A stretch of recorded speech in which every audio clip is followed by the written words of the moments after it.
ऐसे में दोनों का इक्वालिटी करने गए तो वुमेन का पलड़ा भारी हो गया। Uh-oh. तो जब इसका ग्राउंड रियलिटी यानी डार्क रियलिटी अगर हम देखें, तो मैं जब फैमिली कोर्ट्स में जाती थी ना, तब मैं देखती थी कि वुमेन अगर उसके दूसरे हस्बैंड के साथ अभी शादी नहीं की है, पर जो पहला हस्बैंड है उसके पास से एलिमनी लेके, मेंटेनेंस लेके दूसरे के साथ चक्कर चलाती थी। ऐसा-ऐसा बहुत सारे केसेस देखे हैं और तब जाके मुझे भी खुद पता चलता है, बीइंग अ वुमेन मुझे पता चलता है कि हाँ, सच में लॉ सिस्टम हमारी वुमेन के साइड ज़्यादा है, बल्कि मैन की साइड थोड़ा कम है। जितना फेमिनिज़्म हम चलाते हैं, जितना वुमेन एम्पावरमेंट हम चलाते हैं, हाँ, नो डाउट वुमेन की सेफ्टी ज़रूरी है, सेफगार्ड्स उसके लिए बहुत ज़रूरी है, पर डिसएडवांटेज नहीं होना चाहिए।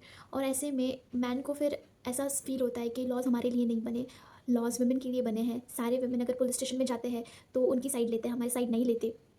और ऐसे में धीरे-धीरे सोसाइटी इंडल्ज होती गई। But this is the thing कि वुमेन को अपनी जो उन्हें राइट्स मिले हैं, उनका डिसएडवांटेज नहीं लेना चाहिए। और अगर दोनों जेंडर हम देखने जाएँ तो आज आज जाके दोनों को इक्वालिटी मिली है, पर इक्वालिटी मिलने का मतलब ऐसा नहीं है कि हम उसका डिसएडवांटेज लेने का चालू कर दें। और जैसे-जैसे अब केस बन रहे हैं, तो वी विल विश कि हमारे सर ने बहुत अच्छी वाली चीज़ बोली थी कि 80 और 20 का रेशियो होता है दुनिया में। अ, अगर 80 खराब लोग हो तो 20 अच्छे लोग होते हैं, ठीक है? केसेस जो है वो पहले भी खराब होते थे हिस्ट्री में, फिर जाके वुमेन की तरफ आए। अब अगर वुमेन डिसएडवांटेज ले रही है तो कुछ मेल के लिए भी बनेगा। तो वैसे ही अगर 80% खराब लोग हो तो 20% अच्छे होते हैं, 20% अगर खराब हो तो 80% अच्छे होते हैं।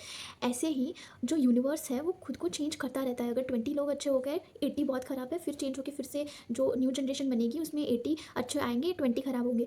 ऐसा चेंज होता रहता है। और ऐसे ही अगर एक एक टाइम में ऐसा होता है कि मेल के साइड है, तो दूसरा टाइम ऐसा आता है कि फीमेल के साइड है। अब धीरे-धीरे अगर आज के ज़माने हम ऐसा देख रहे हैं कि वुमेन का पलड़ा ज़्यादा भारी है, तो वेट एंड वॉच। क्या पता हमारे कम्युनिटी में अच्छे लोग आए। और है ही, अच्छी वुमेन भी है, अच्छे मेल भी है, वो चाहते हैं कि वुमेन ऐसा खुद के राइट्स के डिसएडवांटेज ना ले। और कुछ अच्छे मेल ऐसे भी है जो चाहते हैं कि वुमेन जो वो सही में उसकी हकदार है वो ले सके, वो उनके लॉज जो उनके वो जो चाहती है, वो जो करना चाहती है वो कर सके।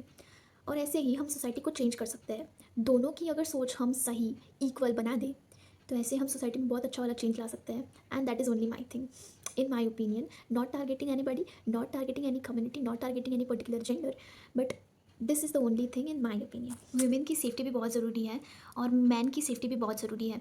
ऐसे में देखें तो अभी भी बहुत सारे मेल हैं जो वुमेन को नहीं पीसफुली जीने देते, और ऐसी बहुत सारी वुमेन हैं जो मेल को नहीं पीसफुली जीने देती। रेशियो दोनों का बराबर का है, किसी को हम ब्लेम नहीं कर सकते।